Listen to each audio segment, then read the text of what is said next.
Hello, everyone, and welcome to the Umbrella Fight. Whoa! My call. I was like, I just got excited. I don't know. Yes, I love it. I love the energy. Bring it, John. How you doing today, Jumping man? the gun. Doing good. I get so Sweet. excited to be in here. Whoa. I love it. All right, welcome to the Umbrella Fight. This is, of course, the podcast where we talk about the only thing that matters on this podcast, and that is, of course, guys, say it with me, video games. Games. It's video games. Let's of course go. it is. Well, I want to welcome everybody to the show. John, Devin, welcome to yourselves as well. How are you doing today? Feeling good? Feeling good. Feeling better. Better Than last podcast. Yeah. So, that was rough. Was rough. Yeah. So if you guys weren't here for the last show, Devin dipped out. He held on as long as he could, but he had to duck out to evacuate his poor tummy. Some didn't sit right, and I commend you for as long as you hung on there, brother. That was Just like impressive. go back and watch the VOD. You'll probably see me just slowly decline. Like watch it in like super speed, and you could probably just see my face just slowly get like, oh no, like, oh literally. god, and then I just ran absolutely. off. It was one of those times where you just the dam broke, and Did that's all there is to it. So let me actually get dang, I gotta get logged into something here. It's always some nonsense, right, on the production side. yeah. Anyway, so how is everybody's video game adventures going on? You know what? I think we've been gaming, dude. Have we been gaming? I know we've Dude. been a little bit light on Devin's side on gaming because, man, you've been a busy bee. Yeah, which is a busy, great thing busy to man. be. But I took some time, and the old man came out of the retirement and played some League. I don't think we've talked about that yet. Oh. Yeah. Oh yeah. Right. I love it. Okay, so let's lay some of that down. What Bro, we got him to run how'd that around go? the pasture. I got back in the rift. I was being summoned. You got summoned. Whoa. We missed something. We forgot our collective quench. We got too excited. Collective quench. All right. Hold Let's on, go. everybody get their glass. Oh dang, I preemptively got mine. Hey, that's all good, brother. All right. Always be Say it with prepared. me. You guys will learn it at some point. Umbrella fight, our circle tight. We shine together in the night with laughter loud and spirits in sync. Raise every glass, and now we drink. We drink. Let's go. I need Yes, that scripted. I need that All of you in the scripted out. Yeah, I mean, I'll study it. I'll learn it front and I'll backwards. copy paste it to you. I'll send it to you with the room invite next time. Yeah, there So you go. for all of you in the audience, we do a collective quench. Make sure you have water or your drink of choice. That's fine too. But I recommend water because it hydrates you and Hydrate. it's good for you. So, Kevin, Dude, the you rift. rifted. The rift was just what? How did your brother put it, John? How did David put it? So David was like, I saw your text message. Actually, I texted it to you. So let me look at it.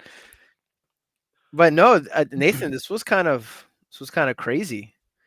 I get home and like during work we had kind of talked about the rift, and I get home and Devin literally sends me like a picture, like a GIF of like a number pad of like a phone, and then it's just like the Summoner's Rift map, like the League map, like it was actually calling. Let's it was go. Really funny. I love that. Oh, hey, so we got some folks in chat. Hey, Regal Fire and David Nunez are joining us. Shout outs to you guys. Thank you so much for being here. So, Devin, you just you got summoned into the rift. What's your main these days? What's your approach to the old LOL? So we played like a whole 3 games, Oh. and I actually played what I don't normally play. AD carry, which is like your just your basic attack freak. Like he's just gonna start like slamming out basic attacks, and well, I'm normally more of a jungler or a top lane, which is like you either get like an assassin or more of like a tankier like bruiser style character. Yeah, sure. So those are typically my play styles, like more of an assassin or bruiser. But I was wanting to play with John, so when I put out the feeler, you got to go bot lane because that's where you play with 2 people. It's like you've got 2 people bot, and I was like, if I don't perform well because it's been so long, then at least my man John can carry me a little bit. I did not. in the same lane. Sometimes you got to have a Regal Fire in chat says, speaking of cancer games, getting back into For Honor. Oh, that's John's forte as well. Rough one. Yeah, we play together. Sick. Regal kind of sucks at that game. Yeah, sorry, Regal. Yeah, get good, dude. Skill issue. Get good. Skill issue. Maybe him skill issue. So Devin and John, actually, both of you, 3 games. Are we 1-3, 2-3, 3-3? We're 3-0, bro. I don't know, Devin. 3-0. Oh my God, y'all are crushing it. 3-0. 3-0, bro. We did not lose. We didn't lose.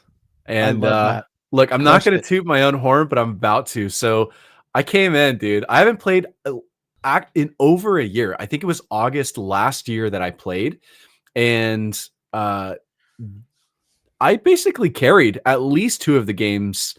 But I absolutely held my own on that last one, and I kind of put myself in a weird position. I played Graves, and like right now he's just like okay, unless you're like absolutely just a Graves master, like you're gonna be struggling. So, playing that guy, and I held my own. We definitely didn't do amazing, but I mean we still won. We still got the dub. Nice. But yeah, the other 2 games, first game out of the gate, I mean, I ripped, dude. I think that was a quick game. We didn't get an FF until the last second. But it was like they held on, huh? Yeah, just barely. Well, they gave up just barely, I guess, technically. Because I think they forfeit like as we were about to take their base. And they could just see the ink over their eyes just melting over. It was over. Yeah, it felt good though. I came in, I got fed. John's giving himself a little bit of a hard time, by the way. He's like, I came in and I did really good. And John is like, dude, he's like, I was so mad. I was so mad about how I played. And no, I was, bro. No, dude, just so you understand, I feel like you played a great support. There's a reason that we did good, right? Like AD carry isn't going to do everything. There was 4 people down bot, and we came out on top in most cases. So like that's teamwork, my brother. But look, Nathan, there was like a character that Devin asked me to play that I had never played before. And like that sounds like trouble. I got so upset because I panic ulted. I ulted on accident. Like I was trying to like lantern. Like this character can throw lanterns named Thresh. Can throw lanterns, and then like Devin could like teleport to me through the lantern. Yeah. And I ulted. Like I just hit ult, which does not do anything helpful if I'm just like by myself. You just dropped the ball on that one, huh? Literally. Yeah, I was like standing there like waiting, like I was wanting it, and then I was like, "Hey, bud, why did you ult not throw a lantern?" Dude, it was so funny because like there was like, "Please, lantern!" I just presses R. So bad. Oh, that sucks, man. But it was good times. It was really fantastic. It was fun coming out of the retirement age. And nice. I feel like I got to show John a couple of things, No, dude. Were you schooling him? Bro. Here's how it's done, bro. It's like a different style of play. So from what he's, I guess, used to, or what kind of the meta normally is now, I guess. Like I don't know. Like I came and played in kind of maybe an era where, or maybe it's just my play style, where I'm just a lot more like conservative. So I'm not going to take as many risks in the game. I'm going to play kind of this long-term game, and by the end of it, I will be competitive essentially no matter what. Whereas I guess the normal play style right now is like just take your shots, take your chances, start steamrolling them, and then take the win like as fast as possible. Yeah. So I kind of played slow, and it would kind of throw John off because there'd be like moments where he would normally jump in and just take the shot. Like, we're going to see if we can kill them right now, where I'm like, yeah, but we don't like have to do that. We don't have to fight them right now. Like we can get stronger and wait for a better opportunity. And so he would like jump in and full commit. And I'm just like, what are you doing? You got a Leroy Jenkins on your team. Yeah. And so I just like sat there and watched them die a couple of times where I was like, I can't help you. Like, we're not going to win this fight. Like, that's so unfortunate. No, yeah. I literally like first game, I was like, all right, I just need to go in when he does. I'm just gonna hang out. Follow his lead. Yeah. Yeah, it was good times though. But yeah, it was good kicking the dust off the old Rift. I don't think I'm gonna be like, grinding it, but it was fun to do it. But also, I'm not as bad at Clash Royale anymore. That's the other thing. Nice. That's the next Yeah. update. I Got your have gauntlets. You could throw them down, huh? dude, I'm really close to 4600, which means I unlock the rage spell. So David, I know you're watching me. We're about to do it. We're about to get the rage spell. The lumberjack is David. going to be mine. Let's go. It's gonna really improve my deck. But yeah, I've gone up about 1,000 trophies. We were at like 3,400 last time we talked about it. I'm at like Bro, he's almost actually been 4,600. climbing like crazy. Yeah, I'm going on some win streaks. I've got a pretty good deck. Doing Sparky Meta Knight, and then oh shoot, what's the other one? Sparky Meta Knight, and the other there's another legendary I'm using. The Lava Dragon. David says lumberjack's the goat. Yeah, I can't wait for lumberjack. Haven't unlocked him yet. Anyway, there's another one, but those are the two main. Is lumberjack, the Meta Knight and Sparky. You drop both them bad boys, and they're just like screaming for their lives. You just like start steamrolling, and it's a fantastic deck. But heck yeah, dude, yeah. So though, bro, I've been gaming finally. It's yeah, man, I love that. Change of pace. I'm glad that your life kind of subsided a little bit enough that you could do some gaming, blow off some steam. Yeah, absolutely. I mean, and not to mention like the little indie games that I played, Lucid and Darkenstein. Like, shout out to both of those guys, dude.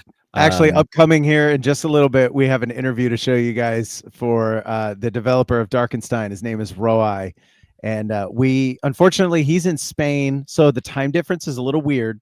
So on Sunday, we sat down with him for a little over an hour. We probably could have kept talking. Oh, dude, easy. Such a cool guy, super nice. Had some opinions on games and just he the did. direction of games. So you guys will get to hear that here in just a little bit. Yeah. So, any other games on your plate besides the indie games and the Rift plus old Clash Royale? No, unfortunately not. I haven't made any more progress on Dragon's Dogma. Unfortunately, but I can't wait for you to finish Legacy, man. That's the last one. We gotta finish it. We'll definitely finish it. But you'll get there. What about you, John? How about how's your gaming look? I know obviously you did some rifting here and there. Yeah. Have you picked up any story heavy games? Are we attaching ourselves to any new characters? So no, I finished Red Dead, like actually. Finished it all out, double like credits, triple credits, and credits, everything. got to see end credit cutscenes, like old like a baby, I'm sure. The game buddy. over. The game is over. And you don't ever have to do that again. No, like that's it. Like I did the thing. So I will say that like when I finished it and I was like looking at the credits, it was one of those like you lean back a little bit, set the controller down, and just kind of let it go. Yeah, man, for sure. It was really cool. So before we jumped on, I was watching this YouTube video. It was like scenes you might have missed in Red Dead 2. Like those videos of like stuff you might have missed or whatever. There's no way you missed anything. You were scouring the hell. That's what I was gonna say. Is that like the only stuff on there that I didn't see were like from essentially low honor stuff. So like if you do bad, but like everything else I saw, like, and I got to see and everything. And my man, the completionist over here. Some people skip stuff because I'm like, I got mine. Nah, on a story heavy game, you got to watch all the cutscenes. Yep. You got to do all the things, etc., etc. It's really important. Don't skip the cutscene on a story heavy game. No, never. That's like even on it, right? Even on a story light game, like even in Silksong, there's some little cutscenes here and there. I absolutely sit through every single one of them because the art, it's just, I let it wash over me. It's so good. But other than Red Dead, so I've been playing Baldur's Gate 3. Nice. Did you finally figure out that dark bridge that you couldn't get over? I figured that out. Yeah, I did. I like. I cheesed the crap out of it. Can't lie. Like, you can do that. That's the thing you can do, you yeah. know. I literally like scoured Reddit for like a map of like where the path is, and then I have a vertical monitor right here. I just blew it up here and then follow it along on my main screen, and I just did it that way. I was just screen maxing it. You got it. But yeah, I did that. I've been playing Baldur's Gate because I've been playing a lot of D&D. Me and my Nice. homie started a new campaign, and I'm excited to see how that plays out. Oh, so like live D&D. Real video games. Real yeah. IRL video games. IRL video games. That's so cool. I love that. I'm playing IRL Baldur's Gate. What's your character? So I'm playing a bard. He's kind of pathetic a little bit. All bards are pathetic. No, yeah, like so his flaw, I made him so that he's scared of blood, and like, yeah, so like anytime like we're in combat, he's just like terrified, just so fainting it's all like, over the place. Yeah, somebody get me my loot. No, literally, and like I made him like extra fancy, like his background, like he's a noble, he's like an ex-royal. Sweet. So like, and he's very like OCD. Like if his clothes get dirty, he freaks out. So like, definitely a burden on the rest of the characters, on the rest of the players.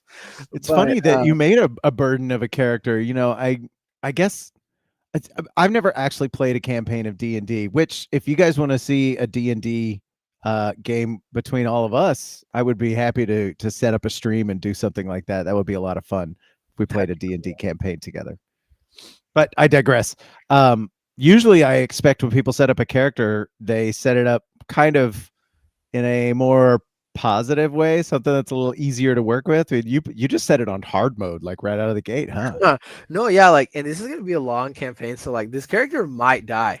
Like there is a chance that like he might not get a happy ending here in this campaign. Dies of blood fright. No, literally, like it might happen.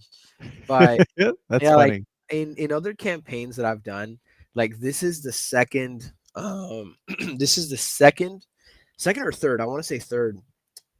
Yeah, third, I think. Like year-long, like potentially year-long campaign that I've done. And like in all the other ones I've done, like I played like kind of the same character in both of them. In the first two, where I was like some huge Goliath barbarian that like was just like invincible. It was just like a monster. Basically just a walking dick. Yeah, pretty much. I could just do whatever I wanted, and like it was nice. Fun. So like I literally went the other way on this campaign. Sometimes you got to change it up, man. Yeah, you do. So I'm excited though. It's gonna be a lot of fun. But yeah, no doubt. Yeah, and then I got my dash in Hollow Knight, bro. I've been dashing around everywhere, bro. Let's go. Oh, the dash opens everything up. Wait till you get the wall jump, bro. Wait till not to like leave you some more breadcrumbs to follow, but that dash is such a game changer. It really is. It's the gateway drug, bro. No, it really is, bro. And yeah, other than that, I've been playing Lucid some. Great game. It feels so good. That's awesome. I love a demo that you go back to. You know, you're like, damn, I want to play that shit again. I actually had recently. I recorded a bunch of footage. I'll put this video out. I think I'm gonna schedule it for delivery on Tuesday. So I think our target's gonna be Monday, Wednesday, Friday streaming. Thursday evening will be our podcast, and I want to do 2 video drops a week, full long form. I know those are like old hat for YouTube, but look at me. I'm almost 40 years old. I'm gonna make something that it's a little more long form. But I recorded some footage for a few games. And one of them stuck out really big, and it's called Divinium. And it wasn't even a demo. It was like a play test that I somehow weaseled my way into.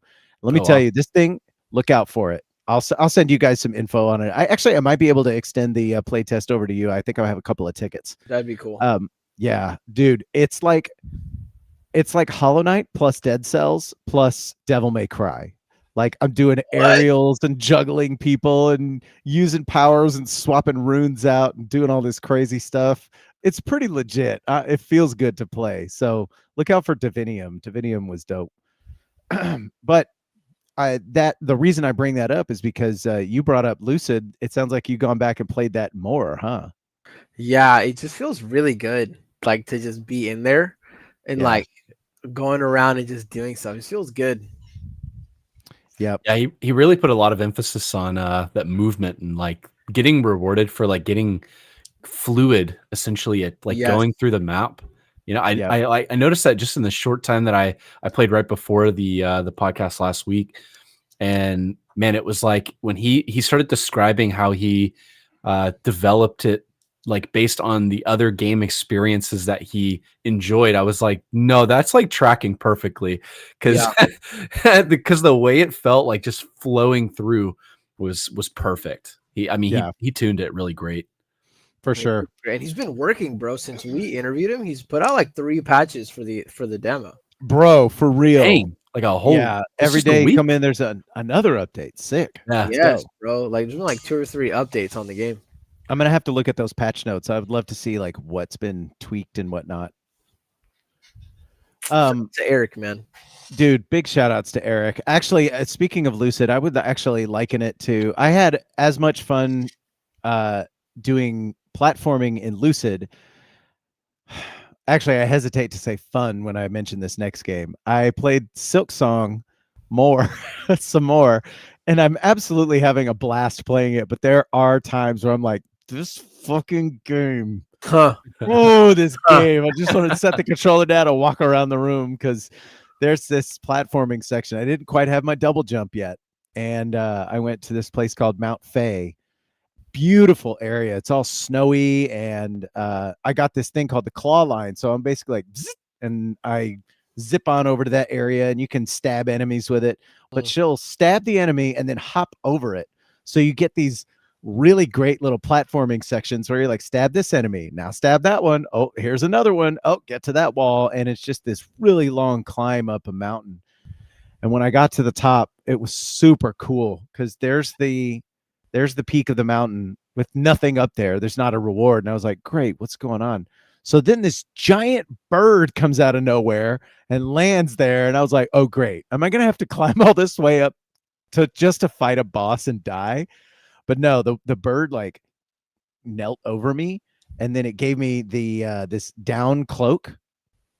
Because in this snowy area, when you're not in like next to a light bulb or a fire source, you have, it's basically a timer ticking down before your life starts ticking away slowly. So you gotta get through these platforming sections quick and get to a safe zone. And then once you get past there and you get your double jump, you get this nice down cloak that you're wearing, and it keeps you warm, and you don't have to worry about the cold anymore. And man, it's just peak design to have a story reason not to have to worry about the cold anymore. It's not like just oh, you're level 6 now, you don't have to worry about it. No, I have a story-based reason as to why I'm not cold anymore. I got a coat. The bird gave me a coat. That's so nice. Gave you a down coat. Yes, I'm talking absolutely. About. I was like concerned you were gonna say he Dark Souled you and just like took you.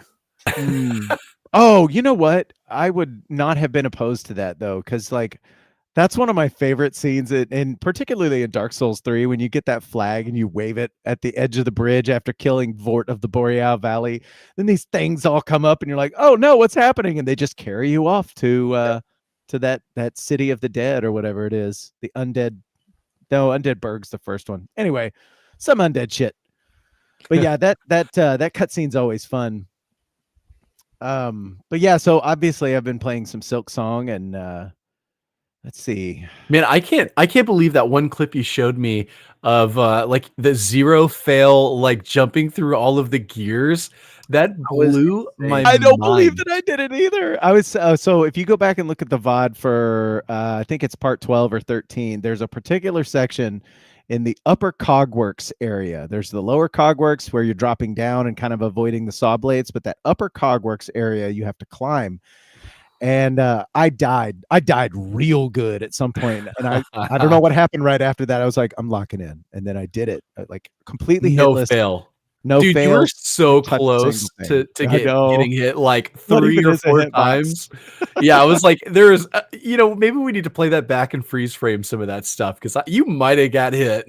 yeah, it was definitely walking a tightrope for sure. It was impressive. I was blown away. I appreciate that. I appreciate that. It feels good. That game just feels so good when it all clicks and comes together in a platforming zone. Because don't get me wrong, I love a boss in Silksong, but my favorite part has actually been the platforming stuff so far, like figuring those little puzzles out. But this is, of course, not to issue the bosses in any way, because I think might be my favorite boss. There's a toss up. So there's the cogwork dancers, and they move in unison with one another. They have 3 phases. So they'll draw a line on the screen as to where they're going to go. So you just basically got to get out of the way. In their second phase, they do it quicker. In the third phase, they get out of step. And so one's moving and the other one's drawing a line, and you have to keep track of who's moving where and when and get out of the way. But also you have to kill the bosses in the middle of all this.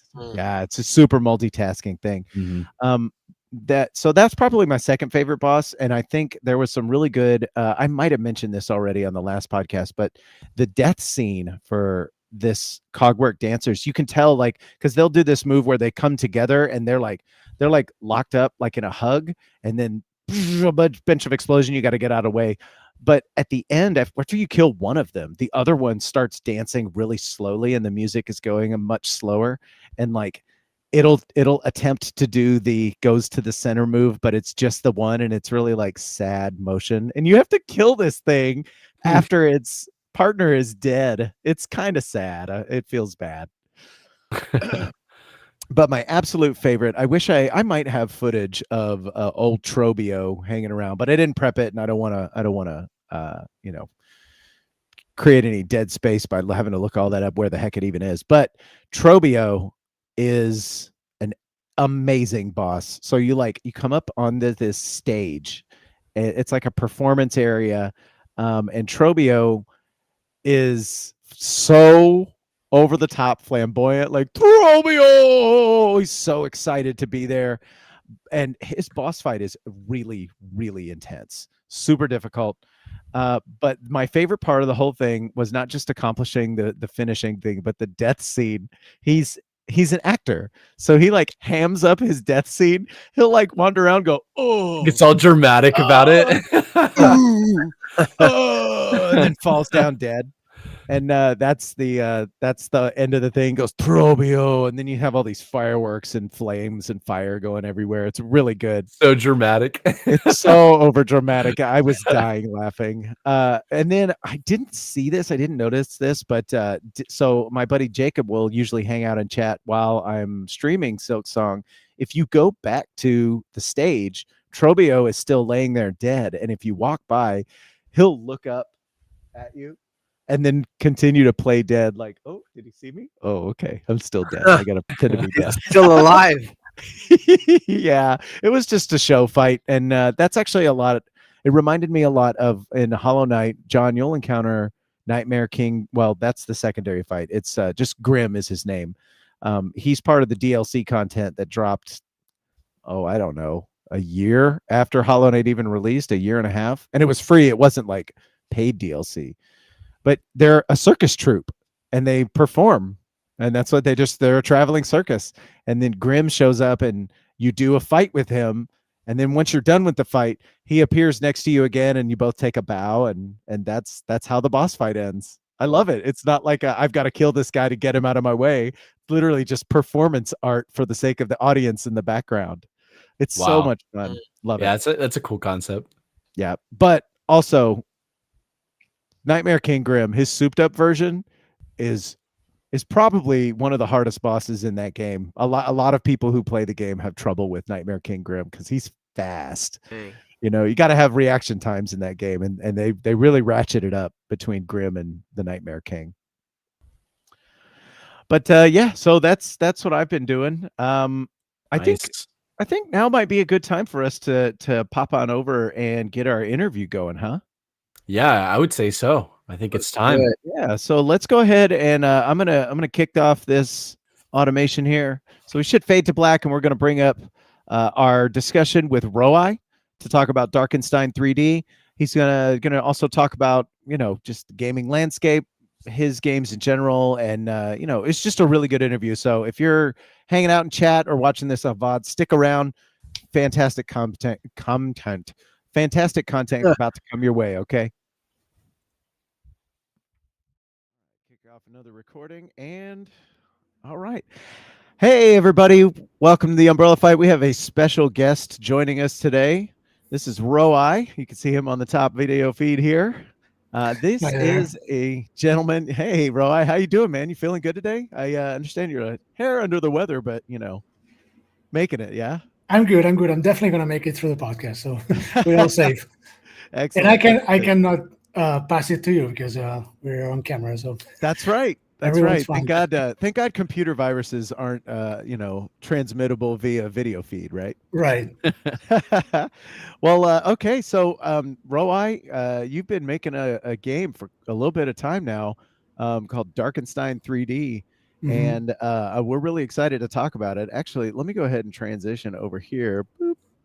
Yeah, there we go. Here's our video footage. And I will let me go ahead and share this out with you guys. So give me just a second there. While I'm doing some production work here to send this out to you guys, I want to ask you, where's your game journey start? How long have you been playing games? What are you into? Like, what's your history, man? I've been playing games since I was a little kid. I mean, I was a computer kid when computer kids were laughable. You know what I'm saying? Yeah. Like, people were not used to that. That was the guy that plays video games. That was a strange thing in my time. Oh yeah. And I started with my Amstrad CPC 464, which was it had a green screen. It didn't even have colors back then. Oh wow. And yeah, for sure. So I just played platformers and the games that were available in the 80s, which was not so many. And I guess I played my whole life except for a while. I had a stop around 2005 or so. Yeah. And then I came back in 2015, something like that. So there was a time in my life where I wasn't really close to gaming, but I have had time to recover. So I've played most of the games of that time too, the ones that I'm interested, of course. Yeah, for sure. So you have like an old school and like maybe a bit of a gap, but also some new school experience for like first person shooters, based on what you got in the works here. I don't know if you guys, can you see the footage here? This is just me noodling around on Darkenstein. I was playing the demo. Definitely. And, yeah.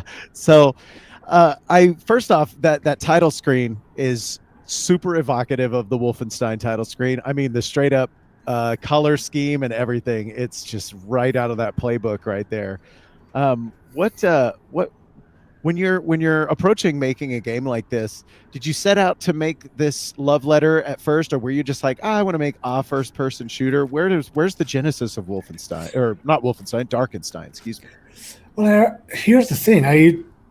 This is my first game, and I had no idea how to make games when I started. I actually, like I said, I came back to gaming in 2015 or so. So it had been like 5-6 years since I was gaming like big time again. And first person shooters have always been my preference since I discovered Half-Life back in 2000, I guess it was. Mm-hmm. And I just wanted to make one because when I play the games, I can see that I can understand how it's made, understand the logic of the sequence of events that happen, Sure. So I had an understanding enough that I thought I could maybe do it. And then I thought that it was going to be super easy. I'm like, dude, it's 2020. You pick up a template and you touch a couple things and you get your first person. That's not how it goes. You can do that, but yeah, no doubt. It's very limited. That's pretty much like making a Doom mod, which is awesome, but it's not the same. Like you're gonna have something that's very close to Doom still, but if you want something that's more personal, you're gonna have to do it from the start. And get your hands dirty. Right, and I had no idea how to code except for some web code and stuff like that. Sure. So I was just doing tutorials. I tried Unreal for like a month and a half maybe, and I was having hardware issues with it. It was crashing. It was the very beginning of Unreal 5, so it's probably just it wasn't stable and stuff. So I made a couple of tutorials and it was crashing, and so I thought, let's try Unity. And I picked up a tutorial that was a 9-hour-long tutorial about making a Wolfenstein 3D clone. Wow. And it took me like 3-4 days to complete it. And then I just never stopped. That's a shorter period of time than I thought you were going to say, because a 9-hour tutorial, especially when you're getting your hands into an engine like that, because I've had very limited experience with Godot and maybe a little bit of Unity here and there, but it quickly realized that it's super duper complex, even just, from a platformer perspective, just basic 2D shapes and sprite textures and stuff, It is very, very complex, but I've had my, like, I didn't mention this before, but back in the 2000s, early 2000s, when I was playing a lot, I was doing Wolfenstein Enemy Territory competitions. So Enemy Territory! Oh my Yes. god, I love that game.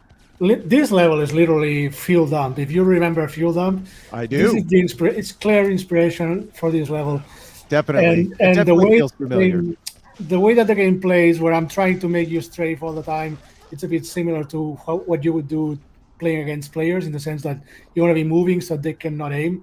This is solved in a different way here. It's more like just slower projectiles, but I want to get that kind of gameplay where you're always moving, and if you're standing, you're in danger, but if you're moving, you're pretty safe.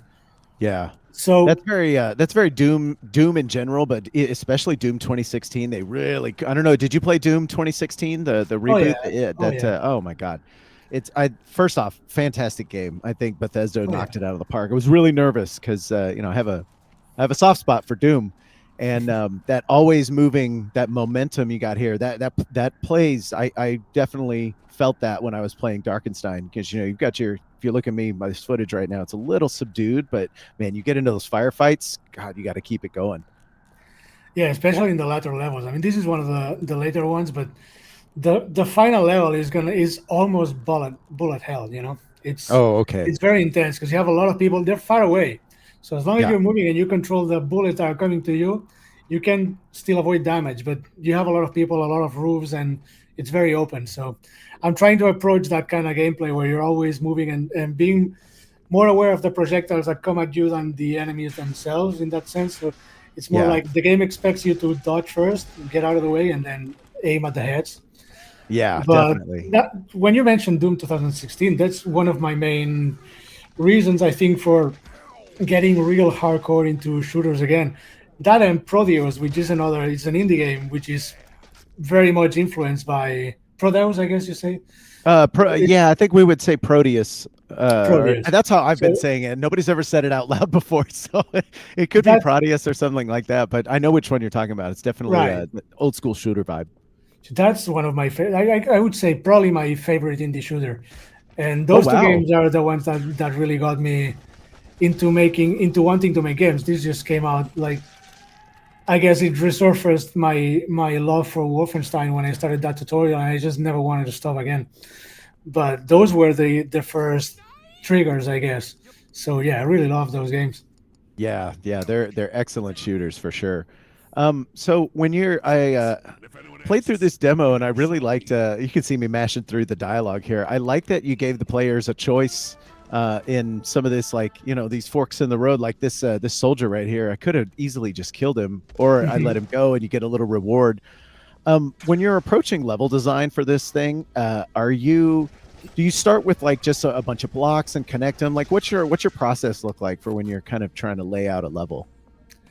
The game has different kinds of levels. It starts a bit more like Wolfenstein 3D, and then it goes into more open levels. Like, you played the level 1 and level 9, so you can see a clear difference between the first one and this one. The first one is more Doom-like or more Wolfenstein-like. It's small levels. It's not like you're gonna get lost, but it's more that kind of find the exit sort of design. And this is more like a Return to Castle Wolfenstein kind of design, I guess. It's more open and has some sort of an objective, and so. But I'm generally a very chaotic person, so I'm not really planning a lot. I'm just going. I love it. I like that. I just go. Fly by night, fly by the seat of your pants kind of level design. That's good. I'm not saying that's the best way to do it. You know what I'm saying? But it's just the way that works for me. That just works for me. I start something, and I keep going bit by bit. That's the same way I'm doing my Doom maps, which a lot of people are liking a lot. And that's the same way. I start a room and I think about the next room. And of course, I try to have a global idea of what I want, but a lot of the time I just don't have it. I just improvise. Because one of the things that I like the most is just going into this kind of mantra kind of space where you're working, where it's with all that You're exists in locked the world in. is yeah. So the thing I enjoy most is that. So that I guess that my chaotic ways help me in that sense, because it's in that state I always find the right solution for each problem that is Yeah. presented in the game design. You know what I'm saying? Iterate, But iterate. This doesn't work. I don't know. Maybe try this. Maybe try that. yeah, but I definitely admire people who can plan more and who draw, and all that stuff. I don't think that my way is the way. It's just something that's worked for me. And Yeah. so I don't remember exactly this level that we were seeing how it was done, but I started with the terrain, and I knew I wanted to do a two-part map. If you remember Fuel Down from Enemy Territory, it has the Mhm. same kind of structure. It's just that you're accompanying a tank, which I don't have here. But I'm thinking about something like that for future, stuff. Yeah. But it's a two-part map where it's basically two areas, which also helps a little bit with performance. Yeah. And I remember going through this level. It's funny watching this footage back. I'm terrible at this at new games in general. I'll lock in at some point and get better at it. But I really liked the separation of the two areas. You've got your indoor area, a couple of rooms that you can go through and sections there, and then it opens up into this really nice outdoor area. So I don't know. I just wanted to shout that out. I think that's a really great map design. yeah, the thing with this level is it's really the first level that it's open in the game, because the whole game is, like I said, it's evolving a little bit from Wolf 3D to Return to Castle Wolfenstein and then to Enemy Territory. And so I kind of was having a lot of fun with it, because all the Yeah, other no levels are doubt. inside, and Uh-huh. the level before this one, you take the tram that you appear in this level. So it's the first time you actually see the snow and the outside. And I was like, okay, Oh, so really? Okay, so you've had yeah, like up to this point, this would be like eight levels of all indoor stuff, and then all of a sudden you're in the snow. it's not fully indoors. There's a few parts that are outdoors, but they're not open. They're just Oh, okay. parts of a castle where you can see the sky, but it's not really, you know what I'm saying? It's still a closed map in that sense. It's linear, a lot more than this. This is the first one that's open, and then from here on, all the maps are like this. So it's like the first chapter, the first episode of the game is 4 maps, and they're all pretty small and concise and very. You can clearly tell I was experimenting and finding my way in the game. Then the next episode is like 4 more maps, and then this is the first map of the third episode. Oh, And wow, that's then cool. and the last episode is this one is 2 maps, and the next one is 2 maps, but they're very long, all of them. And the Oh, last episode has a big whole maps then, huh? yes, they're this one probably took you 30 minutes, 40 minutes, something like that. Yeah, actually, I found myself I didn't get lost. Well, I did get lost, but what I mean is I didn't get lost on purpose. That's like my nature. I'm like really discombobulated when I come into a new level or a new game. And then once I finally have played through it a couple of times, which I'm a repeated player, and this lent itself well, this length of a level, to kind of getting through it, because it's just long enough that there's some stuff I got to get through and some accomplishments, but also it's not too long that I'm like, oh great, I'm gonna have to play for another whole hour to get through this thing. But yeah, it took me about 30-40 minutes to get through this sucker. I think that's a pretty good length. I think most of the last maps are more or less this length. I feel like a lot longer maps sometimes can be a bit tiring. Like I feel like Yeah. especially with this kind of game. If it's a game that's more story based, I maybe a bit different. Hmm. But with this, when you're having like clear cuts at the end of the levels, I feel like the players also just want to take a breather, and because it's Oh, also yeah. very intense all the time. So I think it's good to have an end.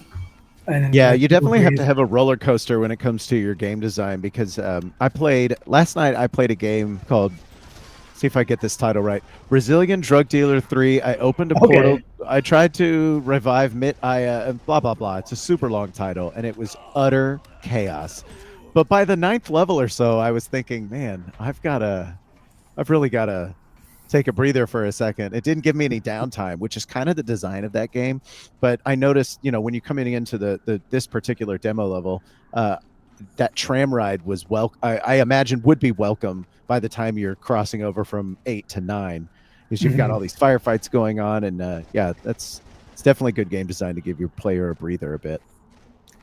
Yeah, and the idea is a bit too that they're, I guess, replayability in the sense that I'm putting a lot of secrets around.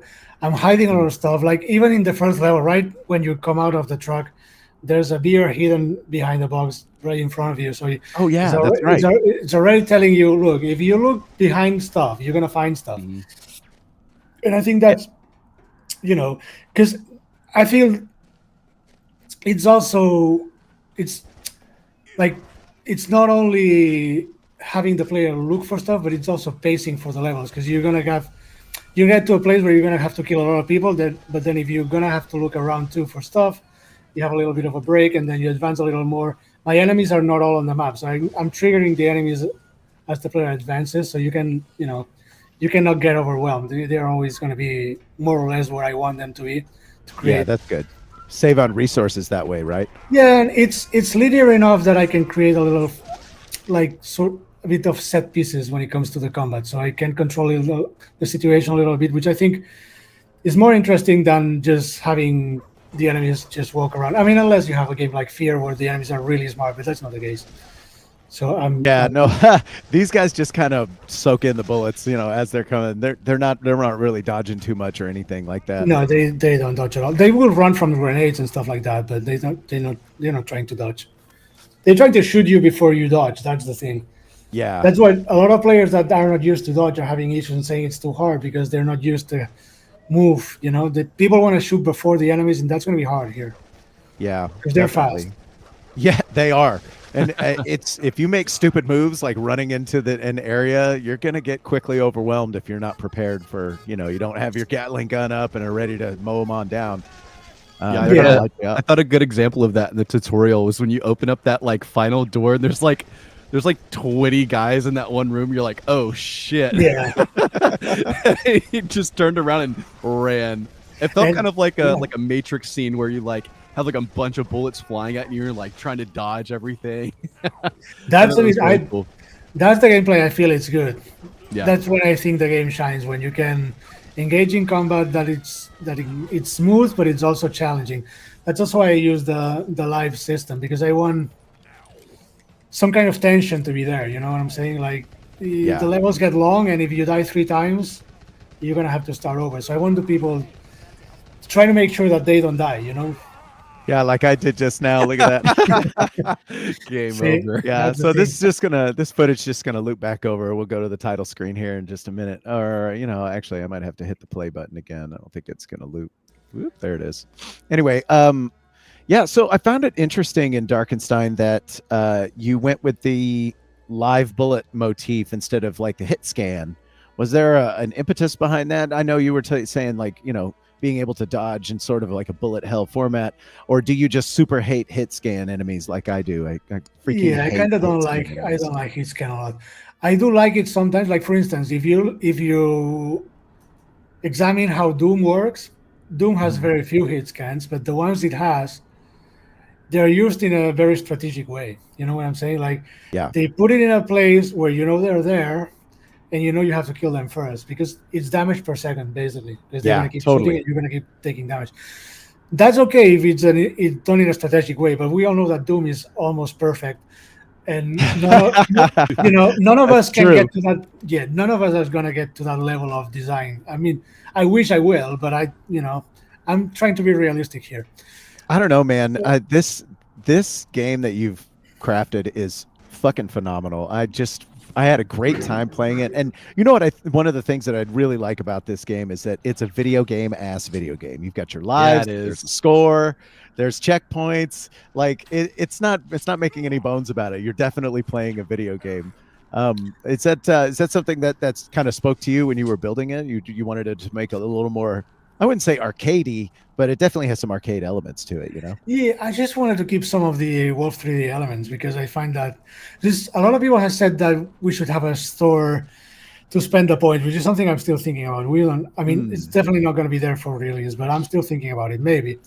To me, the points was more something people could use to replay the game, and But I don't know. I just wanted to keep some of the gaming elements because I feel like a lot of the times, even though I enjoy a lot of very realistic games, sometimes some games that don't need to be realistic are trying to be, and I don't feel like that's like for instance the new Wolfenstein games. I love them, but you know what my favorite one is? Old Blood. You know why? Oh, really? Yeah. Old Blood is amazing. I mean, best shooting in the last 4 games by far for me, and it also has the challenge mode. That's also the whole reason I have a challenge mode because I love that so much.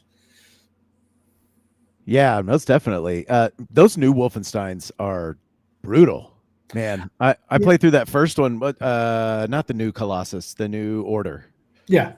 Oh my God, what'd you think of that one? Was that like, oh yeah, we get more Wolfenstein? Oh yeah, I love that very much. I love that one a lot, but I love the other one a lot more. Like I feel really? like the new Order is very, very good. The story is very good. The way that the production of the game is insane. I mean, it's really good.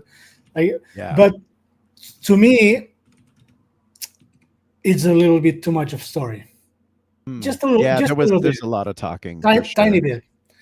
Like you could say in the Old Blood, even I maybe would say I would like a little bit more of story because it has none. But if I have to choose between none and a lot, I'll take none because in the end, what I want with these games is the playability, the gameplay, the shooting. And so that's one of the reasons I don't love the new Colossus. I like the game. I feel like the story is very well done. I had a laugh at some points, but it's way too much. I mean, it's like every 10 minutes you made me stop. I'm not cool with that. Kills the momentum, huh? It's just too much. Yeah, for sure. So I'm hoping, apparently they're making a third one. So I'm hoping that. Are we going to get Mecha Hitler?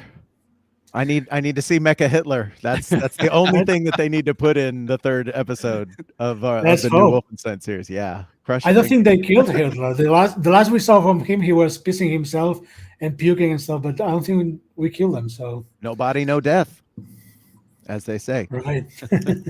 Well, Devin, what was your experience with Darkenstein? But I'm doing all the gabbing over here. No, I know. To calm the conversation. You know what I mean? Oh, good. You guys were going good in conversation. No, I mean when I opened up in the game, it like immediately brought me back to. So whenever I started gaming was, I don't know, probably when you pick gaming back up. I'm a bit younger, and so I started playing in the like the early kind of Source area, so Counter-Strike, Source, a little bit of Half-Life, things like that. So whenever I opened it up, I was like, "Whoa, this just brought me back to those games that I haven't played in like a long time." The way the crosshair moves, the way the guns shoot, the way the characters kind of move. Even the kind of the pacing as well, where you're kind of maybe a little faster than those, but kind of similar in that way. And I thought that was really, really fun to just go around and in that same kind of style and just start shooting people. I thought that was fantastic. Now, one of the things that I thought was interesting, like I said, was the pacing of it was a little faster than other things, and I can kind of get what your kind of your inspiration was of the speed of it. It's not necessarily those Half-Life style games, but more of the faster paced shooters.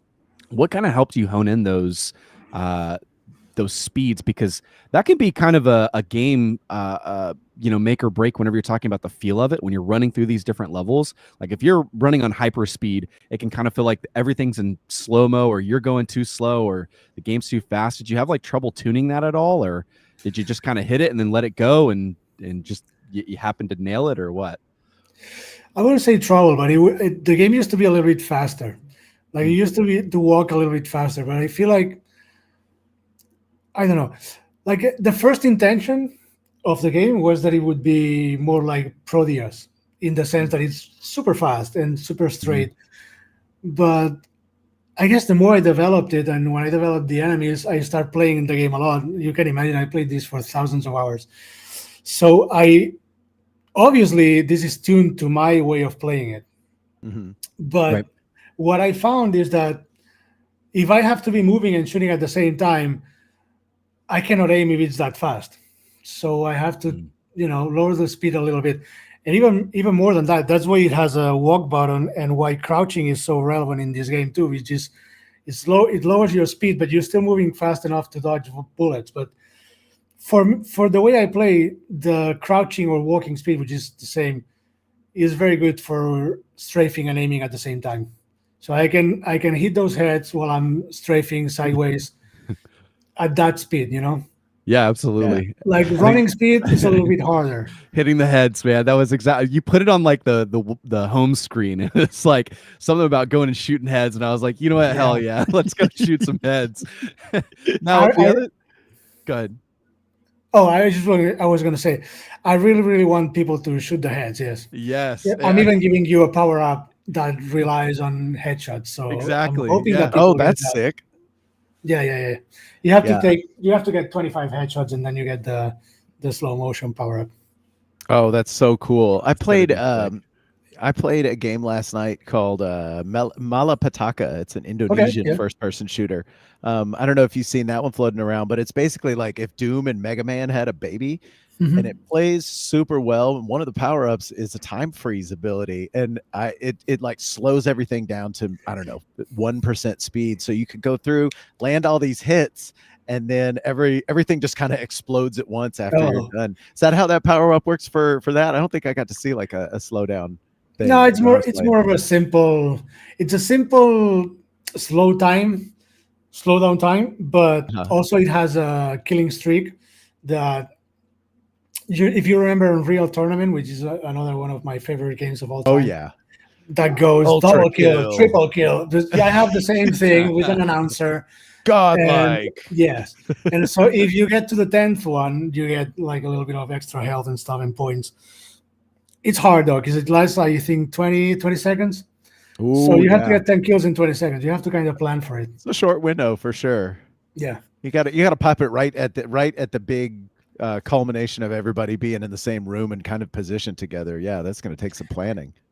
It's when you're designing the game, it's hard, but to me this is kind of trying to give the game replayability, in the sense that when you know the levels, they're going to become a lot easier, because where the enemies are count a lot, but also when you use your power counts a lot, because if you know when the hard battle is coming, you can save it for, you can have it at 25 headshots and not use it until the right exact time when you know you're going to need it, and then make good use of that, or use it in the bosses and that kind of stuff. So, but you never know, because some people just want to play once, and so they might not like that. That's true. That's true. Like I said, it's my first game, so I don't really know what I'm doing. I'm just trying. I'm just trying my best. It's so crazy to hear you say that, because this feels like as like sophomore, third kind of effort. It's big. It's got a lot of fun stuff to do and things to find. And man, just this is such a banger of a game, and I really can't wait to play the full version. Now, you're doing everything by yourself on this? Is this like a solo effort? It's solo in the sense that I'm making the game myself, but there's a couple of people that have worked on it, like Jake the Voice Par, which is the guy that voices the Hobo guy. He's helped me a lot more than just Hobo guy. Yeah, Hobo guy cracks me up. He's helped me a lot more than that, because he's been there for probably like 3 years now, and he's also casted everyone else that's doing voices. He helps with the writing. He gives ideas for the character. I mean, the character is half mine and half his, to be honest, because he's been there from the beginning, and so he's helped a lot. And there's a couple of tracks by him doing the soundtrack. That's one thing that I was really, really enjoyed about it, is that pretext story of just like, hey, you're this guy. They stole your dog. The Nazis, the bad guys stole your dog, and now you're just gonna go wreak havoc on the entire army. Like that's such a classic like storyline. Where did you get? I mean, there's John Wick. I was gonna say, is that a John Wick pull? Is that from something else? Can you believe I have not seen any John Wick movie? No way. Rowye. Oh my gosh. Rowye, you have to watch at least one. I would recommend. It's basically like all of the video games you love packed into a movie. Right. I should probably just go and watch them. I don't know why. But it's game. You got a lot of stuff to do, huh? People always say like John Wick killing Nazis. I'm like, I don't see that. The thing is that I just started this with a tutorial. I had no idea. It didn't have any, like, the whole reason it has a story is because I'm like, what if I make an RPG and I make a dialogue box? So I made the dialogue box and I'm like, well, I have to make a dialogue. So I'm going to make the most stupid dialogue I can find. I made the first one, which is like, you find a guy that's dying and you steal his boots. Like, I just trying to make like something like that's silly in a good way, but just nonsense, Because the one thing I don't want is to make a political game. We all know what time we live in. We all know what's going on, and I just don't want to get into that. You know what I'm saying? I'm not mentioning the Holocaust, none of that, because man, I'm just trying to make a fan game. I'm not trying to make a statement. I'm not, you know what I'm saying? Yeah. So. Sure. That's one of the main reasons why the story is so silly too, because I'm like, well, I know I can do silly. I hope I can do it. You don't know that. That's most people are liking it, which I'm really happy about, because you never know. When you're making dumb stuff, you don't know how people are gonna take it, or you don't know if it's too dumb or not dumb enough.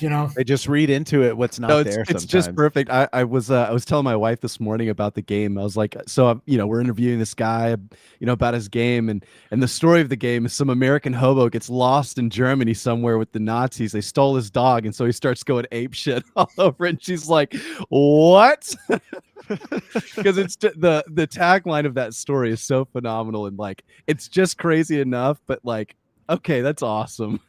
And there's a lot of more craziness. I mean, I don't want to spoil anything, but there's one specific character that's really nuts and that allows for pretty much anything. So this is one game, but I mean, definitely now that the it's a bit more of a commercial thing now that micropros are in it. And oh yeah, that's wild, right? How did that happen? Well, that happened through another person that's helping me, which is Andrea from Devland Marketing. You might have seen her around Twitter. I saw her retweet the happy birthday this morning. By the way, birthday. We didn't mention that on live here. Happy birthday, man! Thank you. I hesitate to ask, how old are you? I'm 48 today. 48. Oh, hey, I'm 39 over here, and Devin's our youngest. Actually, John's our youngest, but he's not here. But damn, I love that you're doing this. Not to bring up. How old you are really, but that's a thing that can inspire people, and it inspires me because I started doing this podcast, I don't know, 4 months ago, and I'm 39. It's never too late to just jump in and start doing stuff. No, it's never too late. To be honest, I feel like if I wasn't this old, I might not have been able to do it, because this is not like a podcast. Like the most important thing is endurance. Oh yeah, because you're gonna do something like that's gonna take a long time to start to work out. I guess it definitely happened to me, and I don't even know if it's gonna work out now. I mean, we'll know when it releases and how it goes. But I definitely know that I've been very lucky. But to be this lucky, you need to put a lot of work in. And if I had been 25.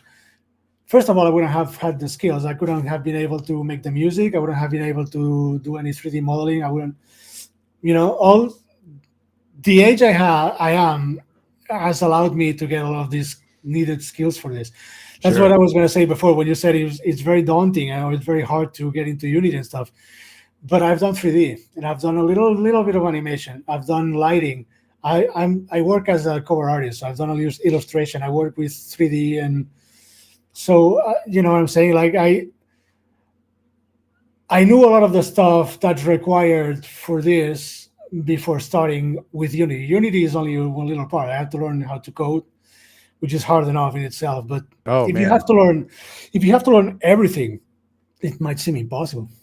Yeah, for sure. Actually, you mentioned the music. So that's you doing the music, huh? Yeah, I'm doing the music. There's 2 tracks from Jake Parr, the hobo guy, but everything else I made the music.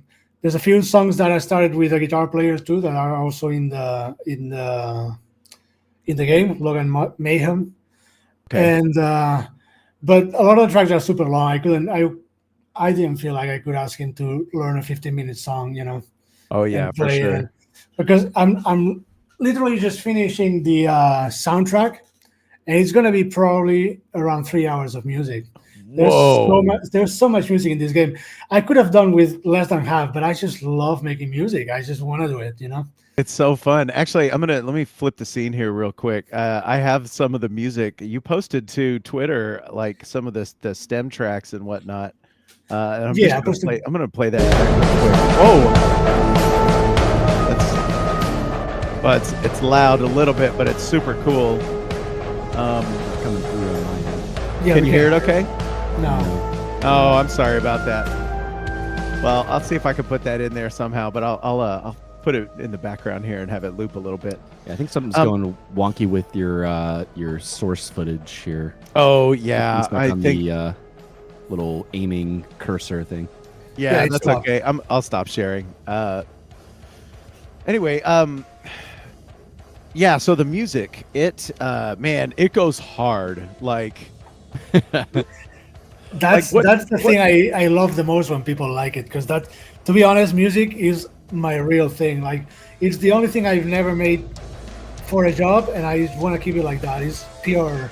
Yeah, for sure. Heaven, you know I think I got it. Can you hear that? Okay. Yeah, it's coming through. Oh man.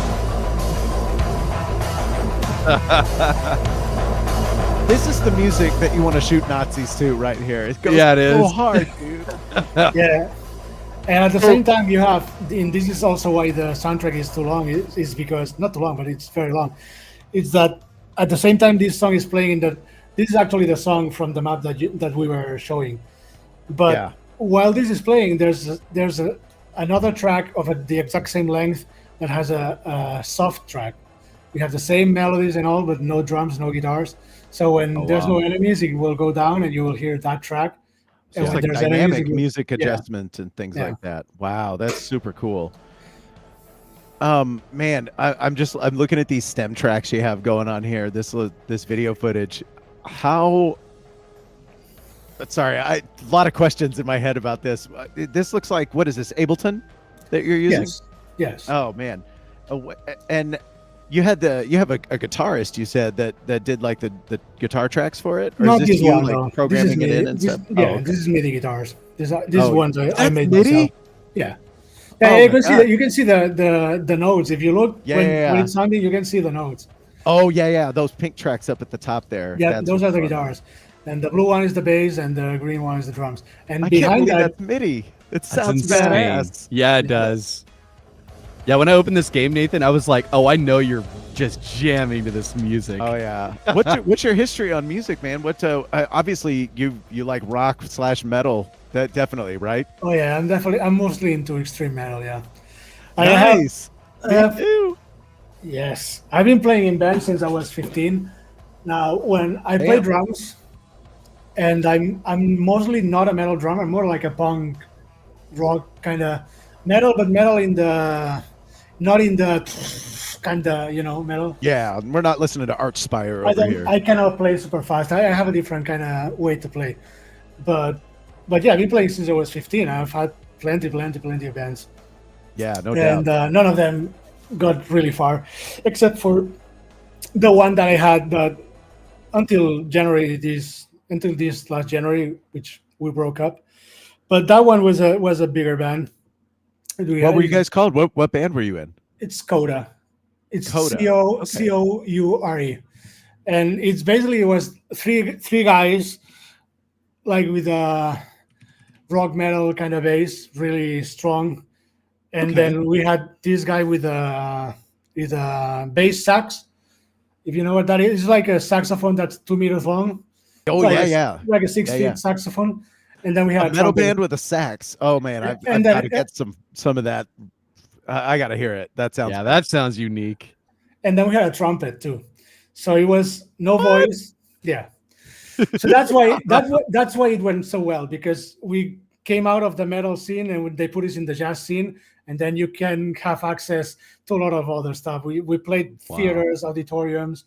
We did stuff with movie directors and stuff like that, but only because we had these guys. Yeah. Because if you're I'm looking at the Encyclopedia Metallum on here. Yeah, we are there. Yeah. Yeah, Richie, Rowye, Farron B, Farron G, and Pope on the trumpet. Yeah. Wow, That's what a piece, huh? Oh, I love it. It's strange. It's not regular music, but That's okay. I personally, I'm very eclectic when it comes to stuff I listen to. awesome. I just recently went to see. Well, I just mentioned Archspire, and then that's way extreme. Even more like borders on like tech metal. You know, they're just like playing super duper fast and super duper good. And I think what was that other band that was there? Aborted was with them. That I don't know if Okay. you've ever seen Aborted, No, but I don't know them. yeah, you should look them up. Their lead singer. You should look up some live videos because their lead singer brings the energy. It's wild. I will for sure look into them. Yeah. So, what do you listen to on a regular basis? What's in your playlist lately? And that's for a lot of phases. Lately, I'm usually listening mostly to black metal. Oh, okay. My favorite band right now is Rowye, which is it's written MGLA for us, but in Polish it's pronounced moi, which means fog. Okay. And this is a black metal band that I love so much. I mean, I can listen to that all day. Yeah, they're from And Krakow. It looks like that's cool. yeah, I listen to I don't know Inquisition or so many bands. Yeah, it's a lot Black to name Braid in I'm that. listening to now. For sure. Immoral. I think you and my brother would get along. My brother listens to a lot of black metal as well. He'll send me things every now and then that it's funny they list you on the Encyclopedia Metallum as like stoner metal. It kind of was because it's not fast at all. It has some parts that are really slow. I don't think it's stoner per se. Yeah, But people get that. shoved into these categories that don't make sense sometimes. It's just really hard to classify because it doesn't make any sense. It's three guys playing really hard and two guys like the sax and the trumpet guys. They're both in the jazz improv scene, so they don't even practice or they just go and play. Now they knew our songs and at some points they got together with us, but a lot of the songs they're just soloing or just improvising. So what talent! Oh my god, That's so fun. Yeah, that's super cool. I love that. And so yeah, I had a lot of phases. I'm in the black metal phase now, but I've had also the brutal death and thrash metal and punk phase. I mean, I've been all over the place. Yeah. Yeah, there's a lot to explore in that metal scene. You know, that people think of metal and they just think of like raw, and there is that, that's classic death metal sound. But man, you can. I mean, y'all had a sax and a trumpet in your band, for God's sake. I mean, there's so much you can do with it in that space. That's way cool. So, bringing it back to Darkenstein, and when you connected those music pieces up together, was it difficult to kind of bring it, in and out of that dynamic? We're gonna really go hard during this scene where there's 40 Nazis, glaring down on you, and then how was that process? What, I guess, on a technical level, how does that even work? Well, the music in the game is kind of most of the time is kind of set piece in the sense that the levels that are not too open, I'm mostly using the music in specific parts and then leaving time for rest so that you can appreciate the level and the sound, the ambient sounds and stuff like that. So for instance, like level 6, so to speak, you have a song that plays in a specific moment when you get the blue key, and then you have a little bit of scuffle, and then you kill all the guys, and the song is not even looped, or it's 5 minutes. It's a 5-minute track, and it plays the 5 minutes, and when it's done, it's done. And then you go through the level, and you get to another situation where combat is going to start, and then it reprises, and then you get another 5 minutes or 6 minutes of song, and that's it. For instance, like then level 5, for instance, is different. It's like I had one song that's one of the ones I made with a guitar player, and so it's a shorter song, and more like because my songs are more progressive in a way, and the ones I made with them are more like verse, kind of more like regular songs. Chorus, bridge. Right. So I had one of those songs, and I kept it for only the end of the level. And through the level, I picked parts of that song, just instruments and stuff, and made ambience. And so you have 3 songs in that level. You have one that starts, which is really just ambience, some hits and stuff, because it's a bit of a scary level. You go back into the darkness, and you have your flashlight, and this like full of zombies. You're in a prison. We don't go into Ravenholm. It's not that creepy, but it it's that kind of feeling, I hope, like of just tension. And then you get to the red key, and when you get the red key, another track starts, which is kind of the same, but like adding a lot more instruments and more ambient and a little bit more of melody. And you endure that until you get to like the final part of the level, and then the actual song starts, and you still have like 5 minutes of music, with big battle, because the end is like really explosive in the level. Pretty bombastic. So yeah, so you get pretty much gonna listen to the whole song if you don't go really fast, because you still have like a good 5 minutes to go through. That's So cool. that's every level is different. Like then the one that you were showing is different. It's a 15-minute song, and I have two of them, and one is strong, and the other one is like the same melodies and all, but without the drums and the guitars, and they go back and forth. Like when you have someone following you or trying to attack you, it goes to the hard one, and when there are no enemies around, then you go to the soft one. And so you can, because what I find is that if I have a 15-minute long song, what happens is that when there's no enemies and you're just looking for secrets, the music is just way too much. It's like, Yeah. if So you look, it's actually dynamic with the enemies. Like it's coded in essentially to change the track depending on what's happening. yeah, I'm basically sending. I have a music manager. I'm basically sending how many enemies are trying to kill you, and I have a number of enemies I give it. So like for this map, it's 2 enemies. For this map, is 1 or 3 enemies, depending on the map. Because some maps you have people all the time. Some, I give it a bigger threshold, but yeah. So it's just looking at how many people are trying to kill you and giving you feedback on that.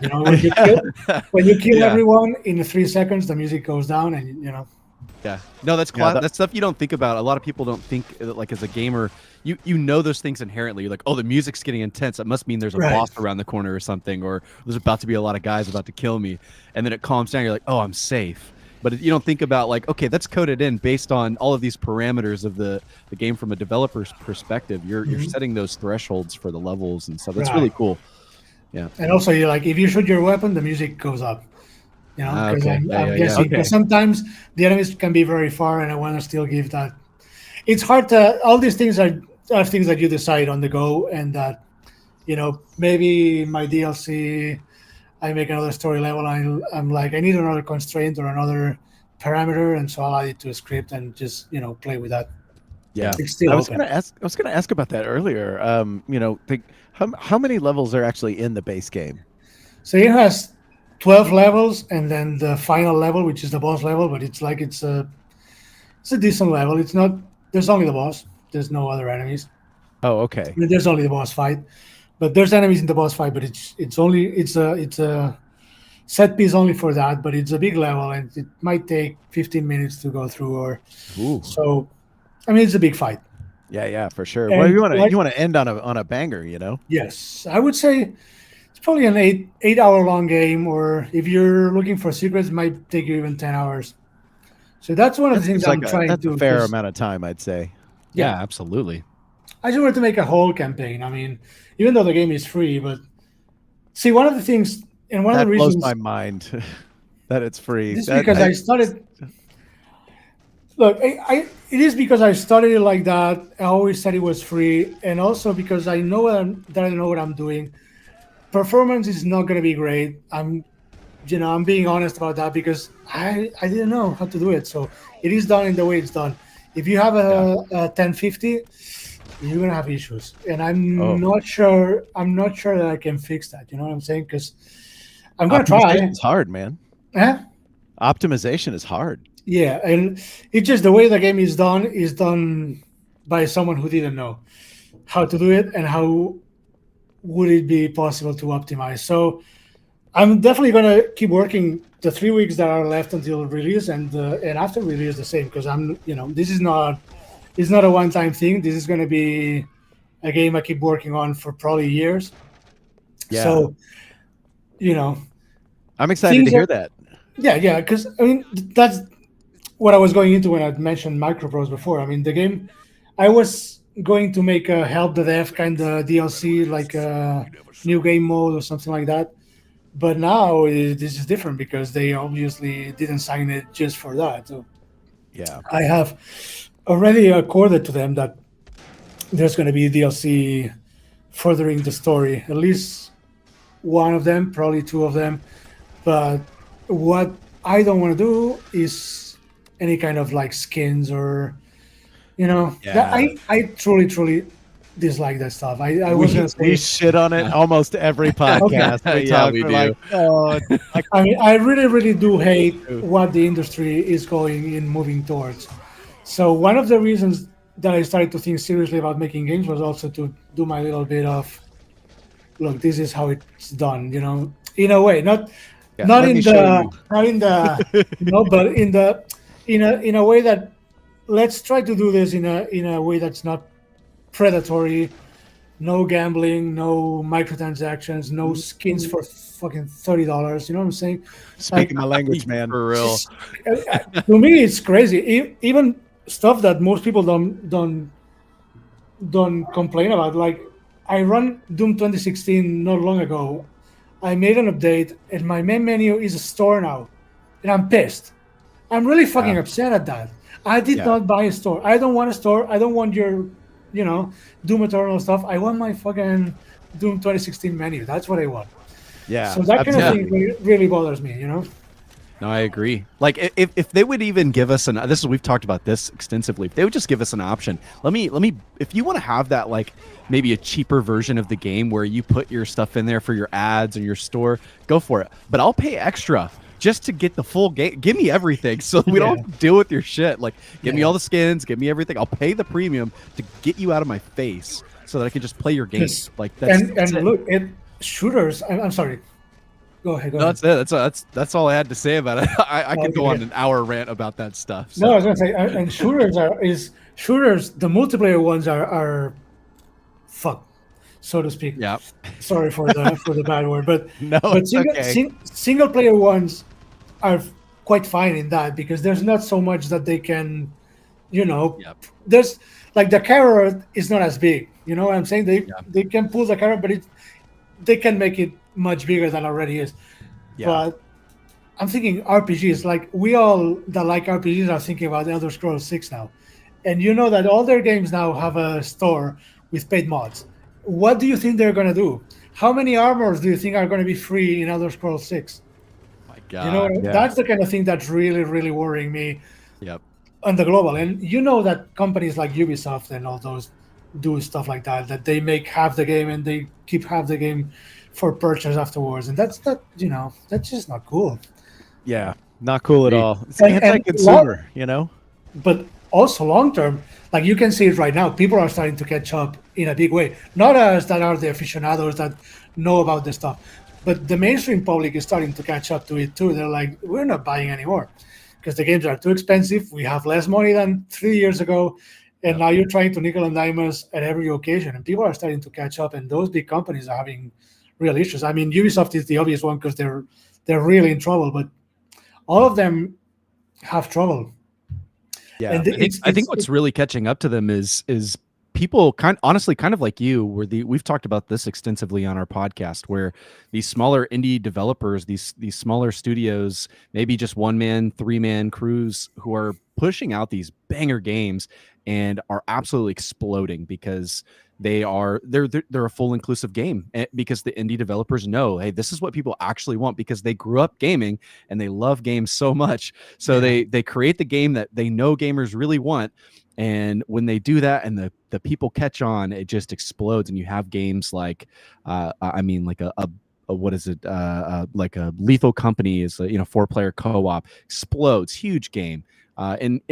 That's a 1-man game. You've got all sorts of examples like that of all sorts of different genres of Valheim, right? Which is an RPG, like a survival craft, humongous release. I think it was made by 5 people. Yeah, they're probably a bigger studio now, but it was like very small. Yeah, extremely tiny when they first released it. I think in their first month they went like 1 million players or something crazy. I was one of them because so was I. It was fantastic, but I think it's stuff like that's turning the tides because they can see like those smaller developers who are pushing out these products. So yeah, you're gonna have things that like the slight optimizations. You're gonna have things like Maybe the graphic fidelity isn't going to be quadruple A, graphics, but realistically, gamers don't give a shit about that. They just want a game that plays really fun and has a lot of fun content and doesn't try to make you swipe your card every 2 or 3 seconds, to get the new armor or the new gun or the better ammo or whatever the hell it is.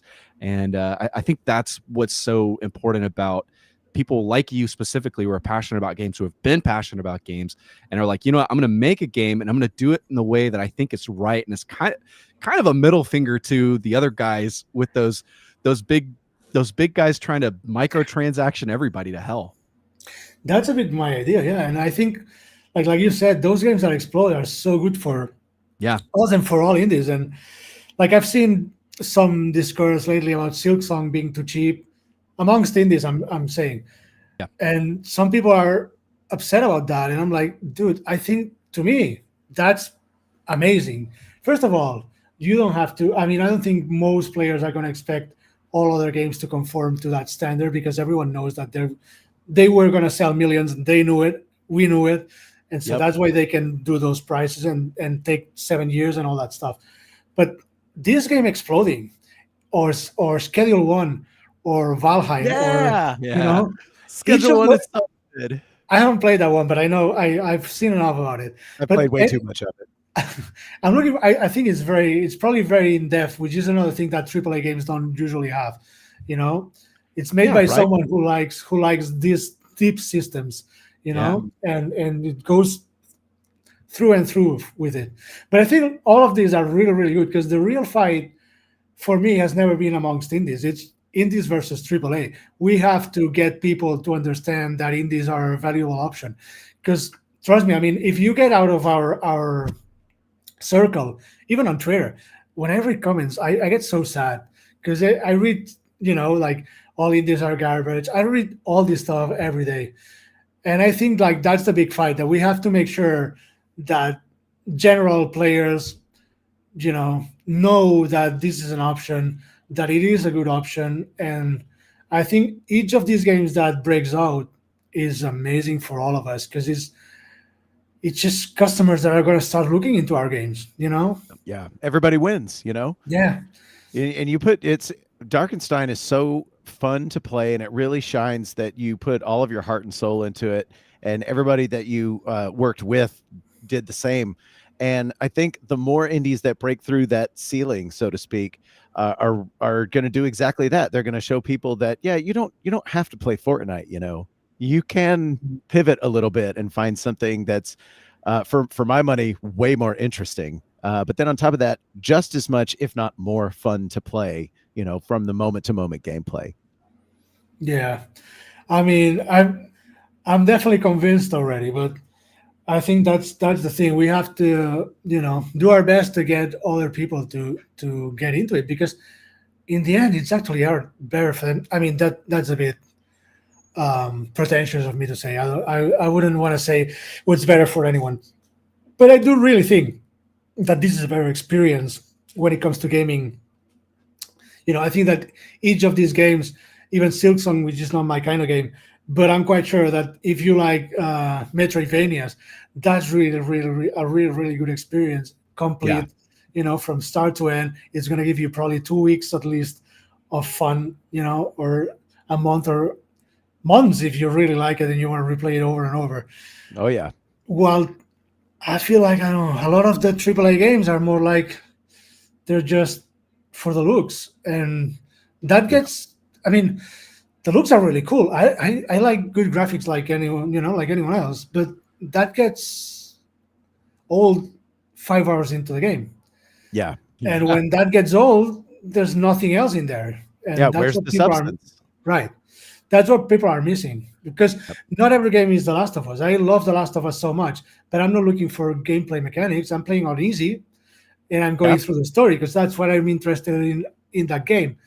But a lot of the newer games, like I have not played the new Silent Hill, but I've seen a couple of reviews, and it seems like it's become like a 3D, like a third-person beat 'em up, more than a horror game. And I'm like, it's one more game in that genre that we have a lot of, but you used to have a horror game that was very special, and you just turned it into something that's not special. It has definitely evolved. I remember playing the very first Silent Hill, and even playing Silent Hill 4, The Room. I like It's that not one. it's yeah, but it slowly started to evolve into something different. And then when you got to, I think actually, you know what? I might be confusing that with like Downpour or Homecoming, but you started to see them kind of get away from the really eerie vibes and a little more action oriented, because I don't know. I don't know why. I don't know why it happened that way, but it turned into something different, and it's not the same now as it used to be, for sure. Yeah, I mean, I'm a Resident Evil, how you say that, elitist, and I have a very unpopular opinion. I'm gonna say it here for the first time. Uh-oh.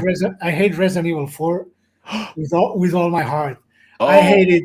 I hate it so much okay, okay. because I feel that's the moment where survival horror lost the survival horror. I mean, I played it at the time and I hated it so much.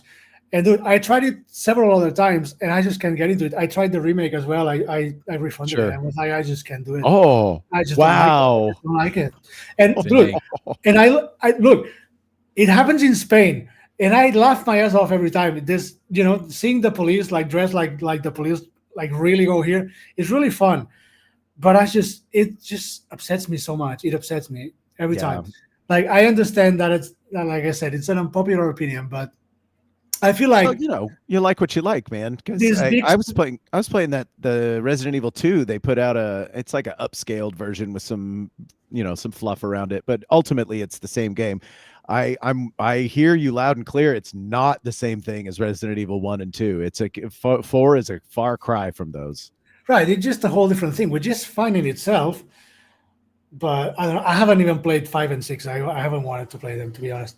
But I played 7 and I loved it. And then I 7 is a played good 8. return to form, I think. I played 8 and I was like, it's okay. But I didn't like A it. little silly. I felt like it was a bit like 4, but in first person. And so first person to me is always, I like it always better than third. So it caught me for a little while more, but I was like, okay. It's not bad, but 7 to me is like this point where you're still inventory managing, and I like the scarcity. I like suffering when it gets, Yes. Everybody, you heard it here first. Rowye likes you to suffer. Well, that kind of spirit is a bit in the Darkenstein thing. That's why the life system is there. I want the player to be tense, to never be relaxed unless you're playing easy mode. It has that in spades for sure. Like I even just playing through the demo a few times was really like, ooh, and then you get through it and you got like 3 health left. Like I don't know how I survived, but I did. Right. I want you to know that you have only 1 life left. Oh yeah, for you sure. have to stay alive. Well, hey, so we've been on here for a little bit over an hour now. So I guess we're gonna kind of wrap it up a little bit. But I do want to give you the floor, Rowye. You've got Darkenstein coming out October 21st. Is that accurate? October 21st. Yeah, October 21st on Steam. It's my birthday, by the way. Oh, awesome, dude. Birthdays all around. John's mom, Rowye, Devin's my birthday today, your birthday the day comes out. I mean, let's go. My fate, birthday's gonna be awesome. It's fate. Well, anything else that you want to shout out? Rowye, the floor is yours. Plug yourself, man. I don't know. I just hope that everyone enjoys the game, and I hope that it's gonna be at least a little bit of what people expect it to be. I think it's gonna have some issues, but I'm gonna keep working on it for as long as needed to sort the most relevant ones. I'll be working to make the game bigger, and I mean, I just hope that I can put my little bit of my little drop in the glass of the renaissance of good gaming. Yeah. Of games that are games that are complete, games that are for the gamers, by the gamers. And I just wish that more people can have my success. I don't know why I got it. I don't know why I have been this lucky. But I want more guys, more people to be in this position. I want more indies to be, making it work out, because I feel like we are what's needed right now. And I feel like the big public is starting to feel that too, because you can see how you see how the AAA market is going. So I think that we are starting something here, and I hope that we continue it, and that becomes something big. I hope that one day we'll replace them, and that we don't fall in the same mistakes. Yeah, most definitely. Well, man, Rowye, it's been a great pleasure talking to you. We're really excited about Darkenstein. October 21st. Those of you watching the video, links down below in the YouTube. I'll make sure to link to the Steam page. Go ahead and wish list it right now so you know when it comes out. And day one on October 21st, we're definitely going to stream it. So join us in our channel if you want to see some footage from Darkenstein. I'm going to try and get through the whole game in one night. It's probably not good. Yeah. That's going to be a lot. Yeah, it might be a late night, but I might be a night owl if I need to, because just the demo alone was super duper fun. And I just want to thank you so much for joining us here on the Umbrella Fight podcast. It was super great having you, Rowye. Thank you so much for having me, guys. This was amazing. Yeah. All right. Well, we'll see you next time. Let us know if you ever want to come by again. You're always welcome, brother. Oh yeah, definitely. All right. See you guys. All right. Bye.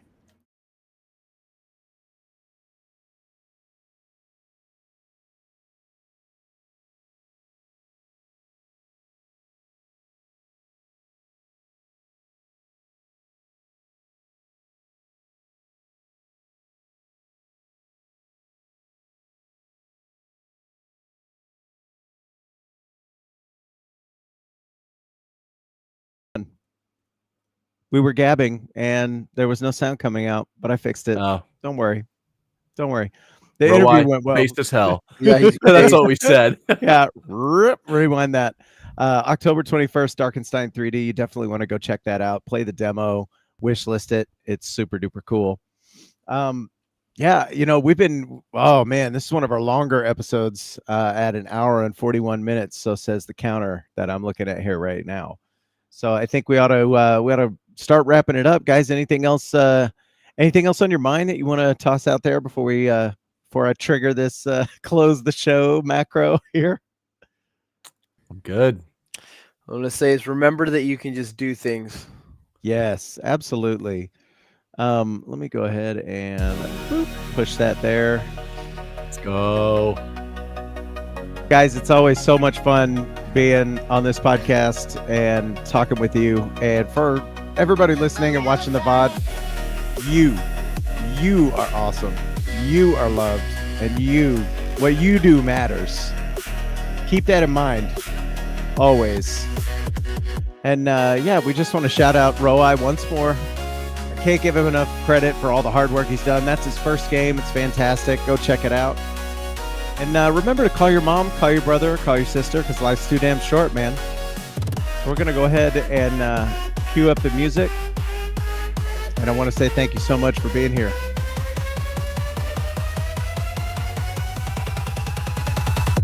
Umbrella Fight.